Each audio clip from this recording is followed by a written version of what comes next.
एक गुंठा जमीन नसतानासुद्धा आपण 100 मेंढ्या कशा सांभाळू शकतो?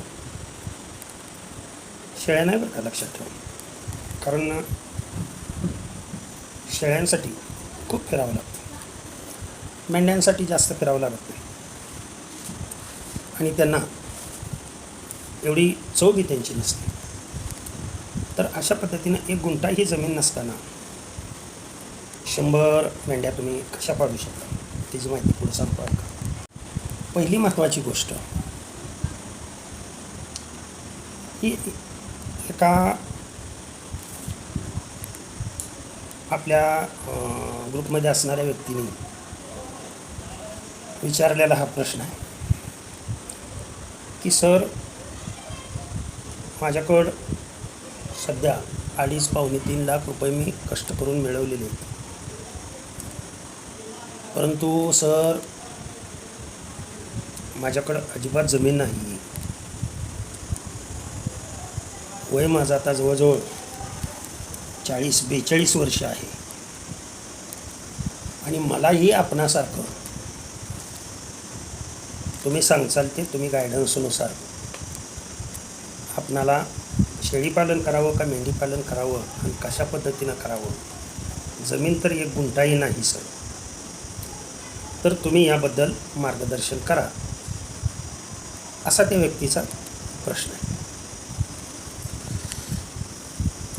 तर साधं सोपं उदाहरण घ्या, ज्यांच्याकडं 200-200 मेंढ्या आहेत, 150-150 मेंढ्या आहेत, तुम्हाला जाताना येताना रस्त्याने दिसतील, कुटुंबासह ट्रॅव्हल होतात. काय आपणाला असं ट्रॅव्हलिंग नाही करायचं, आपल्याच गावामध्ये आपणच कशा पद्धतीनं गुंठा जमीन नसताना सुद्धा आपण मेंढी पालन करू शकता, हे मी आजच्या व्हिडिओचा मूळ भाग आहे. तर आता एकदम जे गरीब व्यक्ती त्यांनी एकदम एवढं मोठं पाऊल उचलू नका बरं का, खरं ते सांगतो.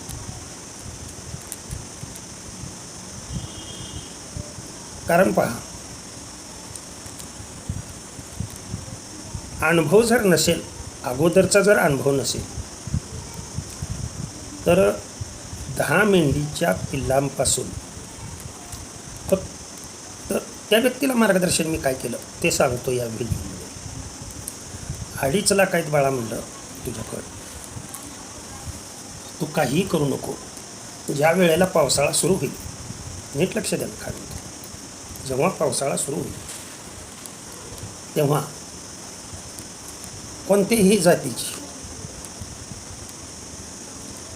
11च पिल्लं घ्यायची आणि गवत खायला लागलेली 11 पिल्लं घ्यायची आणि ही पिल्लं उन्हाळ्या एंडला घेतली म्हणजे कुठं पाऊस पडतोय कुठं पाऊस पडत नाही, आता जरी घेतली तरी काय प्रॉब्लेम नाही. मे महिन्यामध्ये म्हणजे पुढच्या महिन्यापासून जून महिना हा सुरू होतोच.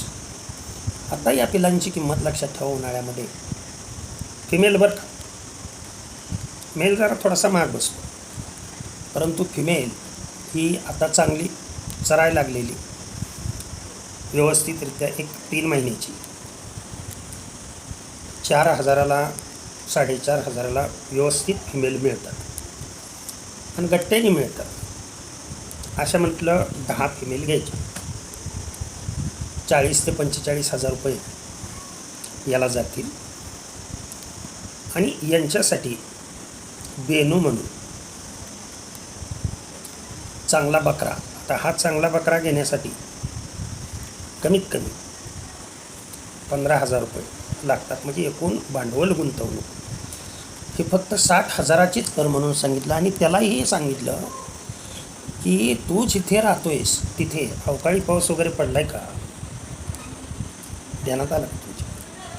अवकाळी पाऊस वगैरे पडला असेल तर कसं झालेलं असतं, रस्त्याच्या कडेने गावात जिथे जिथे डबके साठतात किंवा मोकळ्या रानामध्ये गवत आलेलं असतं, थोडं थोडं का होईना परंतु गवत आलेलं असतं आणि अवकाळी पाऊस पडतोच, लक्षात ठेवा. ज्या वेळेला पावसाचं आगमन होतं त्याच्या अगोदर एक 15 ते 20 दिवस अवकाळी पाऊस पडल्यामुळं जिकडे तिकडे गावात जरी तुम्ही राहत असाल तरी पूर्णपणे गावामध्ये पट्टेच्या पट्टे रिकामे असतात.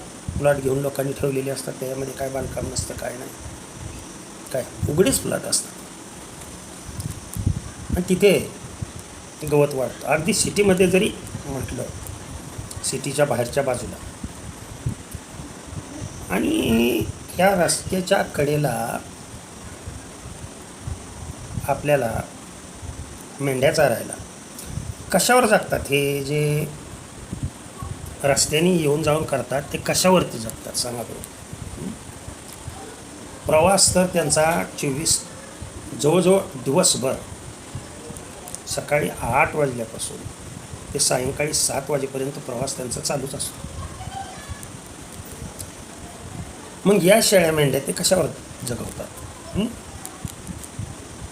तर ज्या रस्त्याने जातात लक्षात ठेवा, त्या रस्त्याच्या कडेला हे जमीन गव्हर्नमेंटची असते. इथे कोणाचाही अधिकार नसतो. लक्षात ठेवा मी काय म्हणतो. मग सडकच्या कडेला असणारी जे गवत आहे, तुमच्या शहरामध्ये खेड्यामध्ये तुम्ही जिथे राहताय तिथे जिथे रस्ता आहे त्या रस्त्याच्या कडेला असणारं गवत ह्याच्यावर कोणाचा अधिकार नाही आहे. ते गवत आपण चारू शकतो. आणि मेंढी असे लक्षात ठेवा, गवत वाळलं असू द्या, हिरवा असू द्या, थोडं जरी असलं, एवढी जरी कोणकोटी असली, ते पायाने उकरून खातात. शेळ्या नाहीत अशा करत.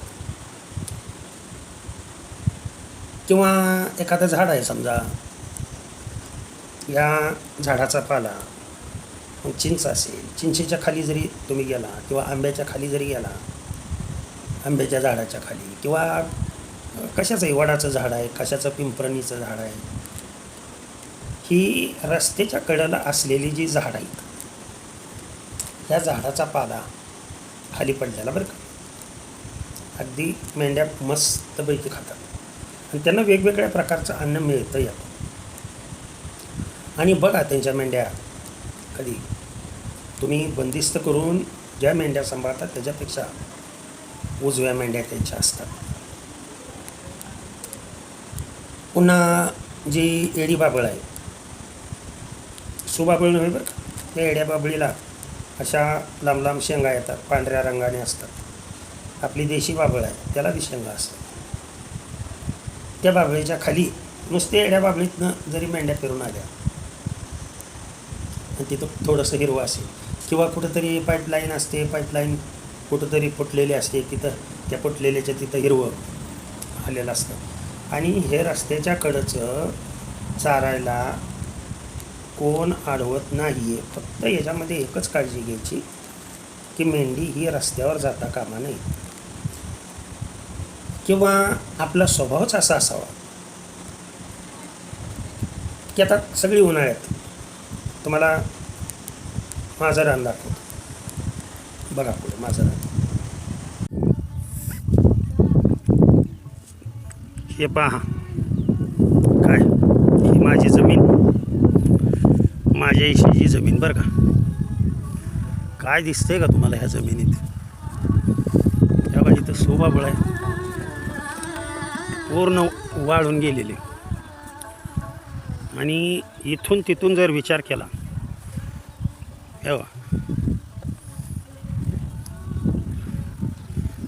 ही माझी जमीन आहे बरं का, लक्षात ठेवा.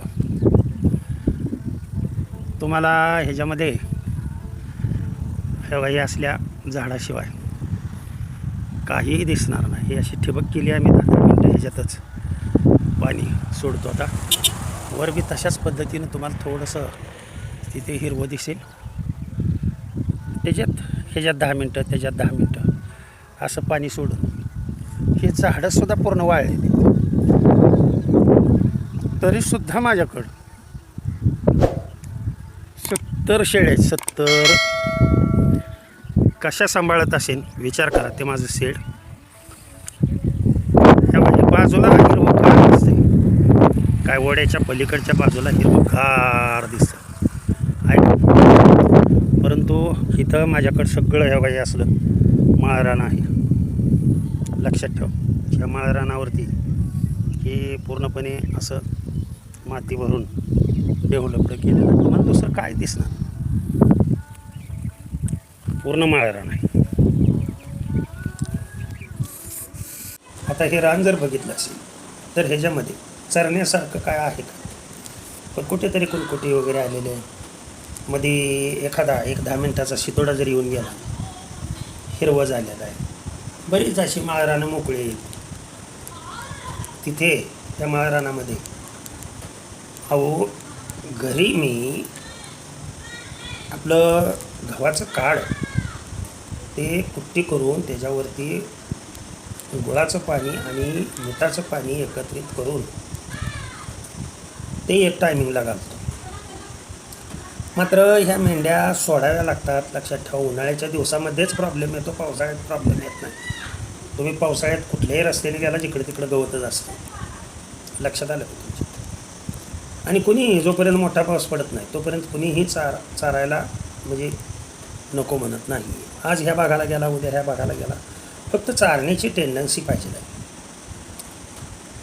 आता आम्ही काय करतो, सकाळी 7 ते 9 या वेळेला चरायला सोडून नुसते फिरून काडीकुडी जरी खाऊन आली तर 9 वाजता टच्चून पाणी पितात. लक्षात ठेवा, आल्या आम्ही काय करतो, खोराक घालतो 9 वाजता आल्या. आणि ते जसा प्रसंग तशा पद्धतीनं नियोजनात आम्ही बदल करतो. खोराक मात्र आपली मका आणि खपरी पेंड, शेंगदाणा पेंड सगळ्यात बेस्ट खोराक हा. गहू वगैरे तसलं काहीच घ्यायचं नाही. तांदूळ असला तर कमी प्रमाणात वापरायचा, फक्त जास्त प्रमाणात तांदूळ वापरायचा नाही.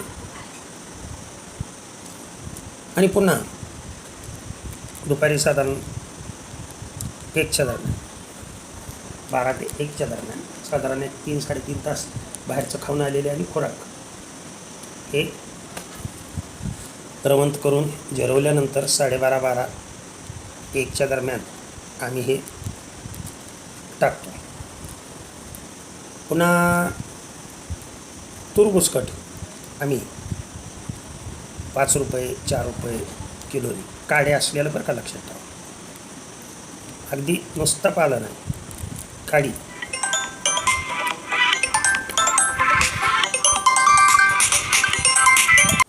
गव्हाचं काढ तर काय फुकटच मिळते, कोण म्हणतं घेऊन जावं. अलग अलग जिथं गहू वगैरे केलेले तिथनं पोतीच्या पोती भरून आणून आम्ही ठेवतो. आणि हेच पुन्हा उन्हाळ्यात वापरायचं जशी गरज पडेल. आणि 4-5 रुपये किलोप्रमाणे हे तूर बुसकट आपल्याला महागडं घ्यायचं नाही. 10-11 रुपयेवालं ती पाला वगैरे असणार घ्यायची आवश्यकता नाही. थोडासा पाला आणि काड्या असलेलं घ्यायचं. कुट्टी मशीन एक असणं फार महत्त्वाचं. हेच काड्याचं असणारा आम्ही काय करतो, कुट्टी मशीनमध्ये टाकतो आणि त्याचा बारीक भुगा करतो. आणि ती बारीक केलेला भुगा त्याच्यावर थोडंसं मीठ आणि गुळाचं पाणी टाकलं, थोडीशी हळद टाकली. तुम्हाला सांगतो टचकून हाणते. जमीन नसताना सुद्धा हे अशा पद्धतीनं नियोजन करून तुम्ही एकदा की ही तुम्ही 10 घेतली आणि 11वा मेल घेतला आणि हे चुटका 60,000. त्याला खर्च नको म्हणून सांगितलं. बाकीचे पैसे जसे लागतील तशा पद्धतीनं खोराकावर. आणि पुन्हा तुम्हाला सांगतो 6 ते 7 महिन्यामध्ये आणखीन एक 2-3 महिने गेले की ओलं खायला मिळालं की लक्षात ठेवा 5-7 महिन्यामध्ये ते कोकरी आणलेल्या लावरी फिमेल माच करतात. आणि 2 वर्षामध्ये लक्षात ठेवा 100 गाठायला उशीर लागत नाही, 2 ते 2.5 वर्षामध्ये. कारण मेल जे आहेत ते विकायचे, फिमेल ठेवायचे. मेल विकले की त्याच्या बदलात पिल्लं घेऊन यायची, दुसरी फिमेल पिल्लं अशाच मापाची घेऊन यायची. असं वाढवत जायचं. मेल समजा कसं आहे, आता मेंढी घेताना ही 2 पिल्लं देणारी बरं का, ही मेंढी घ्यावी. ह्याला जर नारी सुवर्णाचा मेल तुम्ही क्रॉस केला कुठल्याही मेंढीला, की होणारं जे पिल्लू आहे ते शक्यतो दर वेताला 2-2 पिल्लं ते देते. नारी सुवर्णाचा नर. आणि ही 2 पिल्लं पैकी समजा एक मेल आहे, एक फिमेल आहे, दोन्ही मेल आहे, 3 महिन्यात विकायला येतात. ह्यांना फक्त घरी आपल्या खायला लागल्यानंतर यांना झाडपाला रस्त्याच्या कडेलाच असणारी किंवा कुठे रानामध्ये असणारी, किंवा तूर बुसकट बारीक करून तूर बुसकट जरी त्यांना गुळाचं पाणी हे करून टाकलं तरीसुद्धा मस्तपैकी, किंवा गहू भुसा येते का लक्षात तुमच्या, हे जरी टाकलं आणि 2 वेळाचा खुराक दिला, दूध मेंढीचं आहे तेवढं 3 महिने जर पिऊ दिलं तर ही पिल्लं अगदी व्यवस्थितरित्या जोपण होतं यांचं. 3 महिन्यामध्ये अशी जोपासलेली पिल्लं 4, 5, 6 हजाराला जातात. तेच पिल्लं तिथं मेल विकायचा आणि येताना लावर घेऊन यायची. लावर घेऊन यायची म्हणजे फिमेल घेऊन यायची. म्हणजे जेवढी कमी केले मेल तेवढ्याच फिमेल वाढल्या पाहिजे. असं वाढवत वाढवत एका वर्षामध्ये 1-2 वर्षामध्ये जमीन नसतानासुद्धा 100 मेंढ्या अगदी चांगल्या पद्धतीच्या, आणि चांगल्या मेंढीची आता सध्या किंमत 20,000पासून 30,000पर्यंत.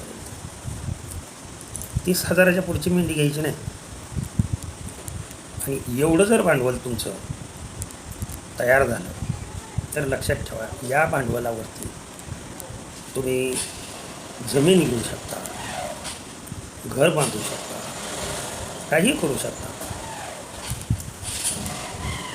तुम्हाला त्या जनावरासाठी सुटेबल असं अगदी महारान तुम्ही खरेदी करा, चरण्यासाठी स्वतःचा असावं.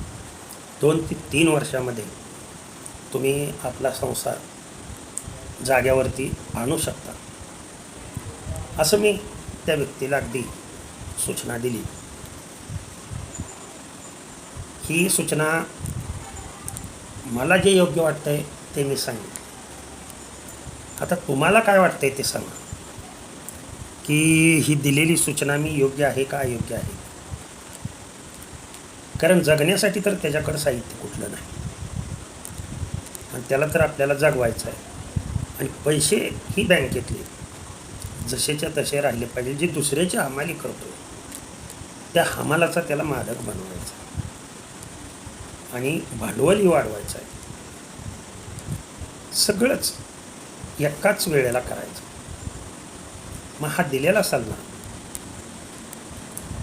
आपणास कसा वाटतो, योग्य वाटतो का अयोग्य वाटतो, आवर्जून कमेंट्स बॉक्समध्ये कमेंट्स करून, कमेंट्स करताना बरं का लक्षात ठेवा, अगोदर रामकृष्ण हरी विठ्ठल केशवा हा मंत्र लिहायचा बरं का. तुम्ही काय खाता हे महत्त्वाचं नाही, परंतु कमीत कमी राम कृष्ण हरी विठ्ठल केशवा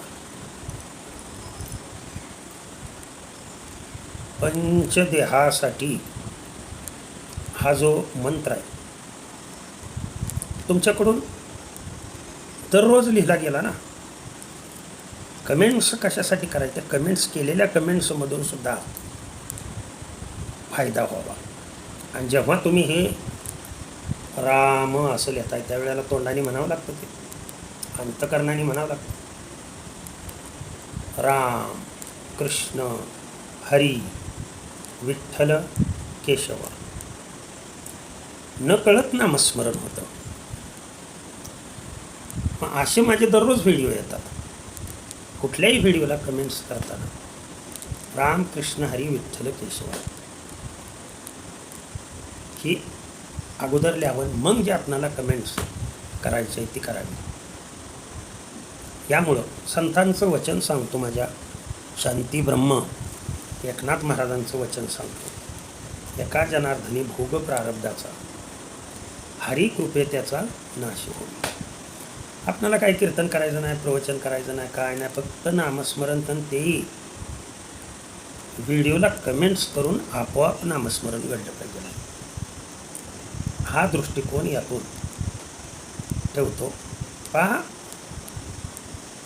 जे कृत्य करायचं, जे कर्म करायचं, त्यातून आपला नकळत फायदाच झाला पाहिजे.